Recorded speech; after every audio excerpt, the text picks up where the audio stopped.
Machine থেকে একা মানুষ, শেষ পর্যন্ত না ফেরার দেশে জামাল উদ্দিন। যতদিন প্রবাসী ছিলেন পরিবারের জন্য ছিলেন সবার আগে। মেশিন। দেশে ফিরে অসুস্থ হয়ে পড়ার পর সেই জামাল উদ্দিনের শেষ ঠিকানা হলো অন্যের আশ্রয়। রাস্তায় ফেলে যাওয়ার অভিযোগ ও নানা আলোচনা সমালোচনার মধ্যেই অবশেষে না ফেরার দেশে চলে গেলেন সৌদি ফেরত জামাল উদ্দিন।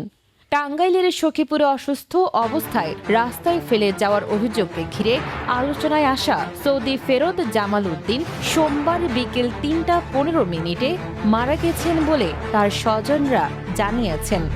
দীর্ঘদিন সৌদি আরবে প্রবাস জীবন কাটিয়ে কয়েক মাস আগে দেশে ফেরেন জামাল উদ্দিন। পরিবারের জন্য বছরের পর বছর কষ্ট করে অর্থ উপার্জন করা এই প্রবাসী দেশে ফেরার পর অসুস্থ হয়ে পড়েন। গত ২রা আগস্ট রাতে কালমেঘা এলাকায় অসুস্থ জামাল উদ্দিনকে রাস্তায় ফেলে যাওয়ার অভিযোগ ওঠে। পরে স্থানীয়রা তাকে উদ্ধার করে তার ভাতিজির বাড়িতে নিয়ে যান।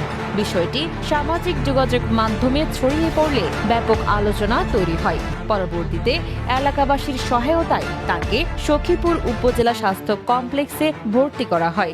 সেখানে চিকিৎসা নেওয়ার পর আবার ভাতিজির বাড়িতে নেওয়া হলে সেখানেই তার মৃত্যু হয়। তবে জামাল উদ্দিনকে রাস্তায় ফেলে যাওয়ার অভিযোগ অস্বীকার করেছেন তার স্ত্রী রিনা আক্তার। তার দাবি, প্রায় ২.৫ মাস আগে তিনি জামাল উদ্দিনকে তালাক দিয়েছেন। একজন প্রবাসী শুধু অর্থ উপার্জনের মাধ্যম নন, তারও অনুভূতি, অভিমান ও আপনজনের কাছে ফিরে যাওয়ার আকাঙ্ক্ষা থাকে। জামাল উদ্দিনের মৃত্যু যেন সেই কঠিন বাস্তবতারই একটি বেদনাদায়ক উদাহরণ। হায়রে দুনিয়া, টাকা থাকলে টাকার মেশিন, আর অসুস্থ হলে কে আপন কে পর।